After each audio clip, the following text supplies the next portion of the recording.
시청자 여러분 안녕하십니까? 김동수입니다. 자, 이 시간에는요, 우리나라 공직선거법에 대한 역사를 조명해보는 시간을 갖도록 하겠습니다. 그리고 이 오늘에 있기까지 부정선거를 하기까지 프로세싱입니다. 그 과정을 제가 1단계부터 7단계로 나눴는데요. 지난 2012년 12년입니다. 6월부터 2014년 4월까지 약 2년 가까이 이 공직선거법 부정을 저지르기 위한 그러한 행각을 낱낱이 제가 조사를 해서 여러분들에게 전하겠습니다. 먼저 우리나라 공직선거법이 만들어진 것은요, 1994년 3월 16일입니다.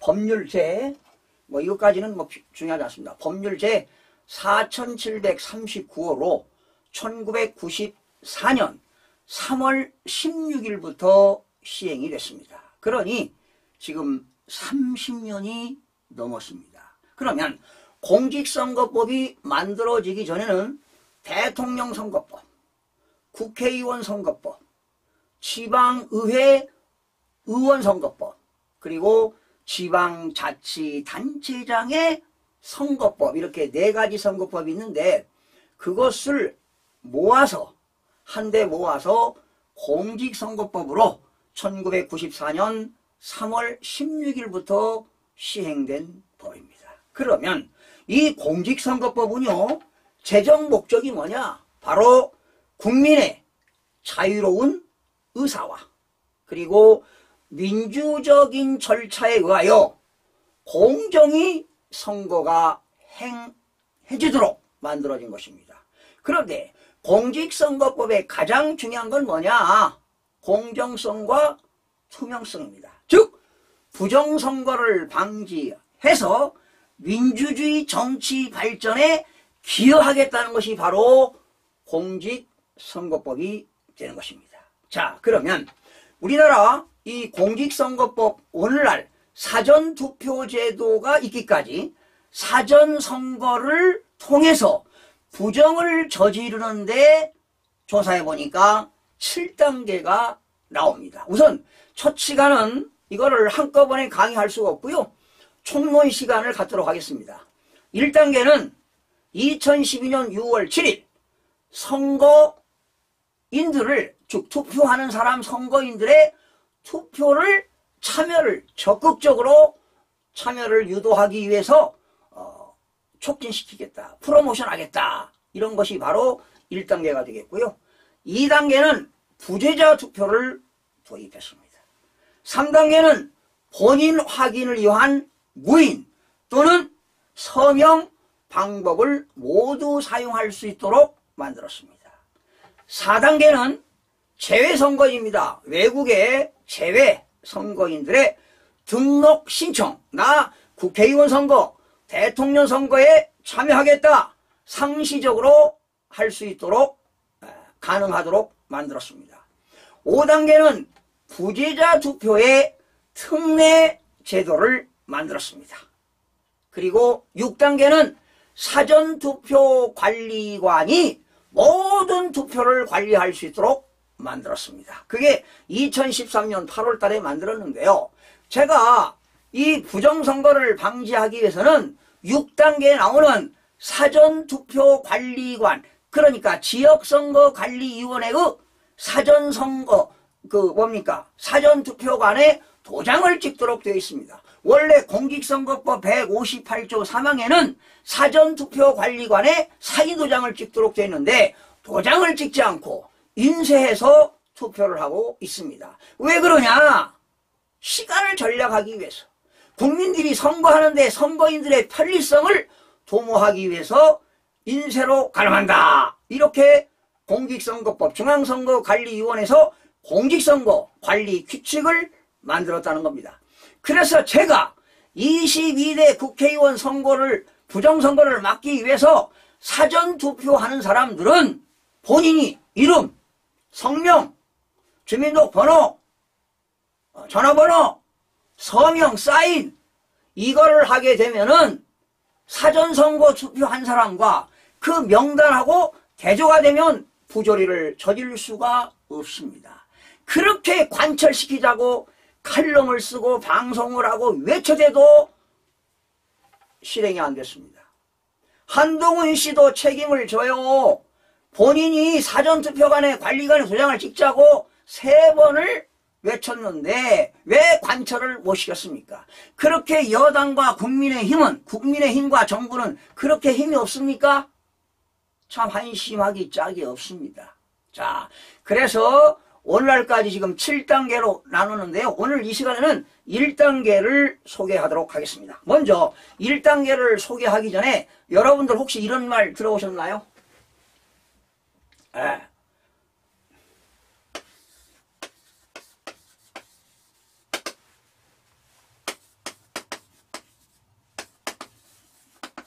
이게 바로 뭐냐? 샬라미 스트래티지입니다. 이게 바로 뭐냐? 샬라미 전략입니다.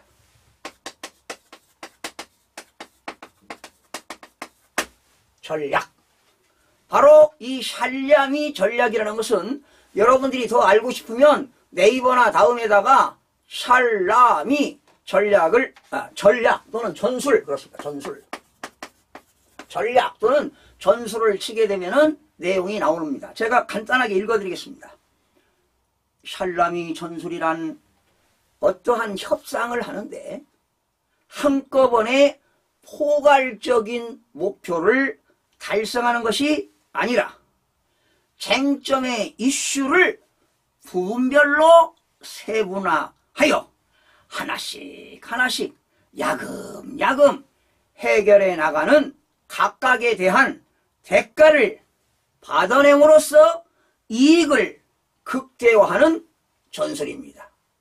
바로 북한이 핵 협상 단계를 최대한 세분화하고 이를 빌미 삼아 미국 등 국제사회로부터 경제적인 보상을 최대로 얻어내려 하는 것이 바로 샬라미 전술의 대표적인 사례입니다. 샬라미 전술입니다.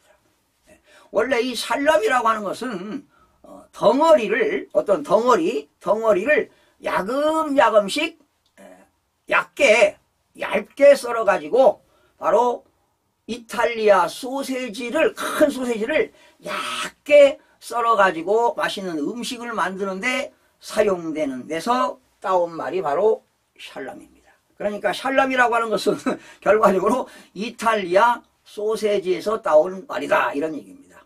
그래서 이 북한이 전략적으로 이 샬라미 전술을 이용하고 있다라는 겁니다. 예를 들어 볼게요.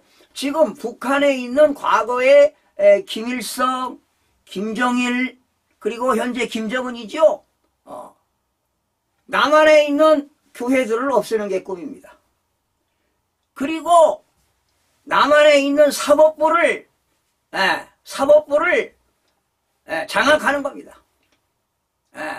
장악하는 겁니다. 사법부를 장악한다. 그리고 뭐 하는 겁니까? 사법부를 장악해서 뭐 하겠다는 거요? 연방제 국가를 만들겠다는 거 그런 꿈이 아니겠습니까? 그리고 바로 그건 뭐냐? 공산화 시키겠다는 겁니다. 3가지입니다. 교회를 말살화시키겠다. 그리고 사법부를 장악하겠다. 그리고 3번째는 공산국가로 만들겠다는 꿈이 김정은의 꿈입니다. 바로 김정은이 샬라미 전략과 전술을 가지고 있다는 겁니다. 자, 그러면 우리나라 입법기관인 대유기관인 국회에서 2012년 6월 7일 1단계 법안을 발의했습니다. 그 1단계 법안 발의가 선거인 투표 참여 촉진입니다. 선거인 투표 참여를 촉진한다. 프로모션한다. 참 좋은 말이에요. 제가 이게 지금 19대 때이거든요. 2012년이 19대 때인데 이 명단 국회의원 명단을 보니까 제가 입법 칼럼을 우리나라에서 제일로 많이 쓴 사람 중에 한 사람인데 많은 사람들이 제 기억에 남아요. 이름만 보면 제가 그 사람 그 칼럼을 썼구나 이런 게 생각나는데 제가 공직서 칼럼도요 상당히 많이 썼습니다.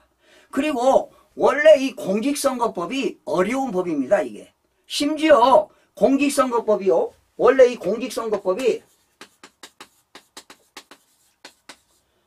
법조문이 제1조부터 279조까지 있어요. 예. 그리고 각 270, 예를 들어서 뭐 5조, 1항, 2항, 3항, 4항 얼마나 많습니까?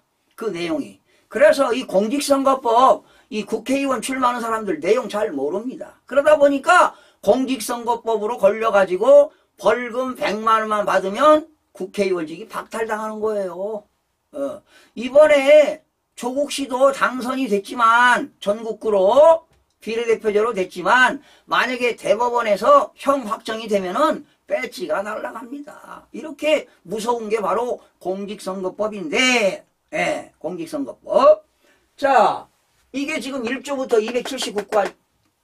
279조까지 있는데 아마 정치에 꿈 있는 사람들은 지방자치단체, 의회, 의원, 지방자치단체장, 시장, 군수, 구청장, 광역, 도지사 이렇게 꿈이 있는 사람들 이 공부해야 돼요. 이 기본 지식이 있어야 된다는 겁니다. 그래서 1단계는 뭐냐?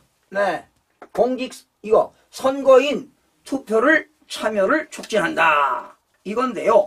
이 법은 누가 발의했느냐? 2012년 6월 7일이고요. 제가 의안번호 적어드릴게요. 여러분들이 그래야 알 수 있어요. 의안번호는 1900073입니다. 1900073.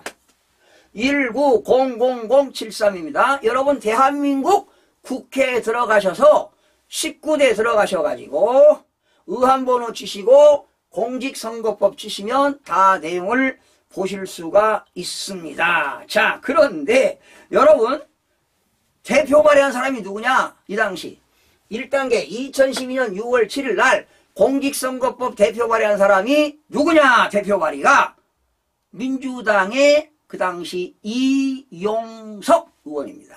이용석. 이거 이용석 의원도 내가 칼럼을 쓴 기억이 나요. 이분이 국세청장 하지 않았습니까? 제가 잘 알죠. 그리고 광주시장 2번 하신 분이에요. 그리고 장관도 했어요. 그런데 이제 이분 포지션은 이제 뭐 보수냐 좌파냐 이런 거 따질 때 뭐 중도라고 볼 수 있는데요. 지금 모르겠습니다. 그런데 그 당시에 이 이용섭 전 국세청장이 대표 발의했습니다. 자, 공동 발의한 사람 명단 불러보겠습니다. 민주당 김현, 그리고 이번에 83세 저 완도 해남에서 당선된 박지원, 김대중 대통령 비서실장 했던, 그리고 또 문화체육부 장관도 했지요. 문화체육부 장관 시절에 저도 관련이 있어가지고 제가 하는 일이 있어서 여러 번 방문한 적도, 장관실에 방문한 적도 있습니다만은 그 박지원, 그리고 안민석입니다. 안민석 알죠 여러분? 안민석. 여러분 양승조 알죠? 양승조. 제가 안민석 양승조 다 칼럼 다 썼습니다. 이현주 이번에 3선 대신 이현주. 그런데 원래 이현주도 떨어졌어요. 원래는 떨어진 건데 부정선거 했기 때문에 당선이 됐어요. 내가 방송했습니다. 이윤석 그 당시 임내현, 임내현 이분도 제가 칼럼 쓴 기억이 납니다. 장병환 이분도 내가 칼럼 쓴 기억이 나요. 진성준 이분도 내가 칼럼 쓴 기억이 납니다. 자, 한명숙 이분은 아시죠? 한명숙이 누군지. 이렇게 이분들이 대표 발의, 공동 발의를 했습니다. 그러니까 결과적으로 이용섭 의원이 대표 발의하고 나머지가 공동 발의입니다. 국회 법을 발의하려면 대표 발의자와 공동 발의 10명이 있어야 됩니다. 10명. 아마 10명일 겁니다. 이용섭, 김현, 박지원, 안민석, 양승조, 이언주, 이윤석, 임내현, 장병환, 진성준, 한명숙 딱 10명입니다. 10명. 그러면 이 법을 제한한 이유와 주요 내용이 있는데 좀 디테일하게 판서는 생략하고요. 읽어드리겠습니다. 현행 공직선거법은 선거인들의 투표 참여를 촉진하기 위하여 투표를 마친 선거인들에게, 그러니까 투표를 한 사람들은 국공립 유료시설의 이용요금을 면제 할인할 수 있도록 하고 있으나 이러한 대책으로는 투표율 최고에 한계가 있어 보다 적극적인 투표를 최고 방안의 도입이 요구되고 있다. 민주주의의 근간이 되는 선거제도는 국민 다수의 참여가 전제될 때만 그 대표성이 유지될 수 있으며 유권자의 투표 참여가 저조할수록 선거는 소수의 지지로도 당선이 가능하게 됨에 따라 정책 대결이 아니라 조직동원의 장으로 전략하게 되고 이로 인한 각종 부정부패가 만연할 수밖에 없다. 특히 우리나라의 투표율이 지속적으로 하락하고 있어 조직동원 선거와 당선자의 대표성에 대한 우려가 높아지고 있는 실정이다. 국회의원 총선거의 경우만 보더라도 지난 1대 총선에서는 99.5를 기록한 이후, 이 당시는 뭐 대단했죠. 모든 국민들이 투표했잖아요. 이후 투표율이 꾸준히 하락하고 있으며 급기야 18대 총선에서는 유권자 절반 이상이 투표에 참여하지 않는 46.1을 기록했다. 19대 총선에서는 54.3%로 과반을 넘기기 했으나 이 역시 18대 총선을 제외하고는 가장 낮은 투표율이다. 그렇죠. 투표율이 낮으니까 이렇게 투표 참여를 촉진하는 건 얼마나 좋은 일입니까? 국민의 참정권을 행사하는 거 아니겠습니까? 다 좋은 거예요. 저도 이 칼럼을 제가 기억이 잘 안 나는 하여튼 이 공직선거법 제가 칼럼 참으로 많이 썼습니다. 이에 따라 선거인의 투표 참여를 높여 투표 결과에 대한 정당성을 확보하고 조직선거를 막기 위해 국가가 선거권자의 투표 참여를 높이기 위한 유인책을 마련해 시행할 수 있도록 하고 특히 공무원들의 임용시험 실시 기간의 장과 공직 유관기관장 등이 투표 참여 여부를 면접시험의 참고 자료로 활용하거나 시험 가산점을 줄 수 있도록 하려는 것이다. 이와 함께 현행법은 보궐선거와 재선거를 4월 및 10월에 마지막 수요일에 실시하도록 하고 있으나 선거가 평일에 실시됨에 따라 직장인의 투표 참여가 어려워 투표율이 매우 낮고 또 이로 인해 당선자의 대표성에 문제가 제기되고 있다. 따라서 보궐선거와 재선거 선거일을 4월 및 10월의 마지막 토요일로 변경해 투표율 제고에 기여하려는 것이다. 자, 보시면 여러분 좋은 말 아닙니까? 참여율, 투표 선거인들의 참여율이 높으면 당연히 민주정치 발전에 크게 기여하는 것이지요. 참여율이 50%도 안 된다. 그러면 참정권 행사가 안 된 거 아니겠습니까? 자, 그러면 주요 내용을 좀 소개하겠습니다. 세 가지가 있는데요. 국가는 선거권자가 선거원을 행사할 수 있도록 필요한 조치를 취해야 하며 그러니까 선거인도 선거권자가 선거원 할 수 있다는 겁니다. 그리고 선거권자의 투표 참여율을 높이기 위한 유인책을 마련해가지고 시행할 수 있도록 한다. 제6조 1항입니다. 나 공무원 임용시험 실시 기간의 장과 공직자윤리법 제3조 2 공직자 유관단체 제1항 각 호에 해당하는 기관, 단체의장은 공무원 임용시험 또는 직원 채용 시 공직선거의 투표 여부를 면접시험의 참고자료로 활용하거나 투표 참여자에게 시험 가산점을 줄 수 있도록 한다. 신설되는 내용입니다. 그러니까 투표를 참여를 유도하기 위해서 각종 혜택을 주겠다는 겁니다.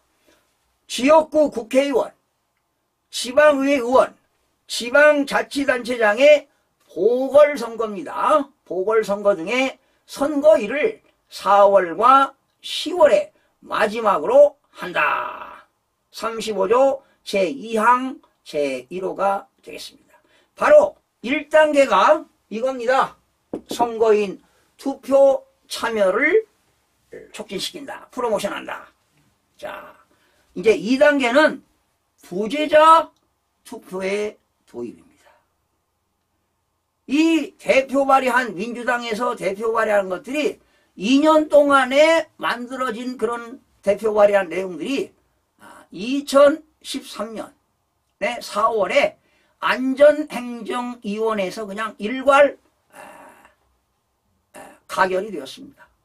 자, 너무 내용이 방대하기 때문에 여러분들 너무 지겹고 해서 이 시간에는 1단계에 대해서 공직선거법 역사와 흐름에 대해서 살펴봤습니다. 다음 시간에 2단계 부재자 투표 도입에 대한 내용으로 살펴보는 시간을 갖도록 하겠습니다. 여러분 대단히 고맙습니다.